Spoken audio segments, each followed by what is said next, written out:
Demək, bu gün iltihab əleyhinə çay dəmləyirəm özüm üçün. İndi kim istəsə o da dəmləyib içə bilər inşallah. Yəni sağlamlığını qorumaq istəyən, bərpa eləmək istəyənlər eləsin. Bax, su qaynayır. Göstərirəm sizə. Demək, iltihab əleyhinə başında gəlir gizçənin yarpaqları, qurusu. Yaşı yox, yaşı qanı laxtalandırır, hər dəfə deyirəm. Qurusu qanı duruldur. At pıtrağının kökləri məədaltı vəzə çox gözəl təsir eləyir, qaraciyərə gözəl təsir eləyir və iltihaba qarşı çox gözəl, mükəmməl təsiri var. Sonra mərcangilənin yarpaqları, bir də söyüd ağacının qabıqları. Çox gözəldir söyüd ağacının qabıqları iltihab əleyhinə. Çox az da acı yoxşan. Bunun hərəsindən bir xörək qaşığı, bundan yarım çay qaşığı.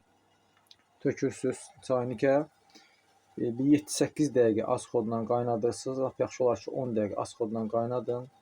Soyuyanda süzün, gün ərzində onu için. Səhər, günorta, axşam. Çox gözəl qanda olan iltihabı təmizləyir, infeksiyon prosesi önləyir, bütün orqanizmi təmizləyir. Bax, belə bir gözəl bir, yəni bitkilərdir bunlar.